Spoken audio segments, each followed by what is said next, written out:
That shift in power comes many questions on what her plans for Arizona look like.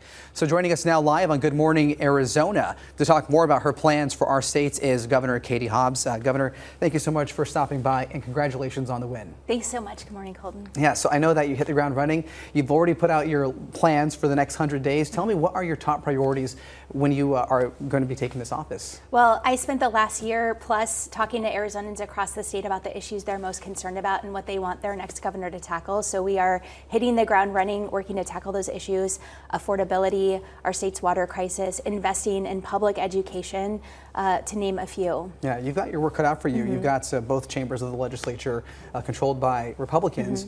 How is that going to impact your agenda, and how will you work with them to get what you want across? Well, I certainly know that the issues that I talked to Arizonans across the state about during the campaign are issues that Republican legislators are hearing from their constituents as well. And I had this conversation with the Republican leaders in the legislature last month. And so I think there is a lot of area that we can find common ground, and there's a recognition that we need to do that to move our state forward on these critical issues.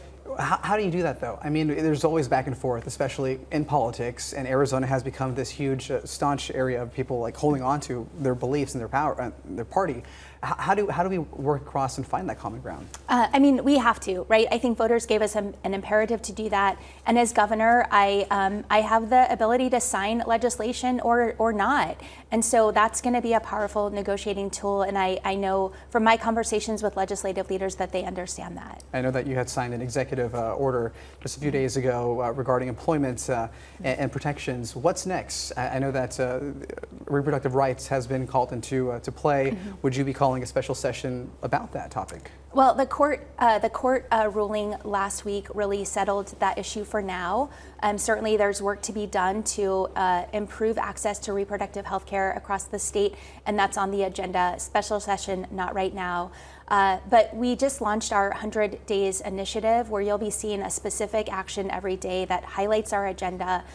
Started with the two employment actions. Arizona has the largest workforce in the state, and when we talk about building an Arizona for everyone, I think it's important to start with the workers who are tasked with implementing our agenda. You know, like every state, ours has its fair share of issues. We're in the midst of high inflation right now. Housing affordability is a huge struggle for many people.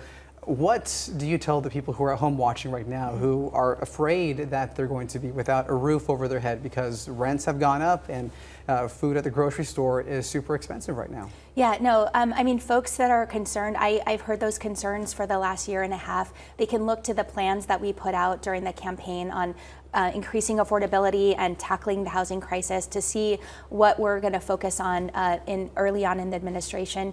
Just yesterday, I did a service project with our new housing director, Joan Service, with an organization that works to address housing issues here in the state. So we're ready to tackle that issue and take meaningful action so that Arizonans can afford to stay in their homes. All right, Governor Katie Hobbs, thanks so much for joining us on Good Morning Arizona.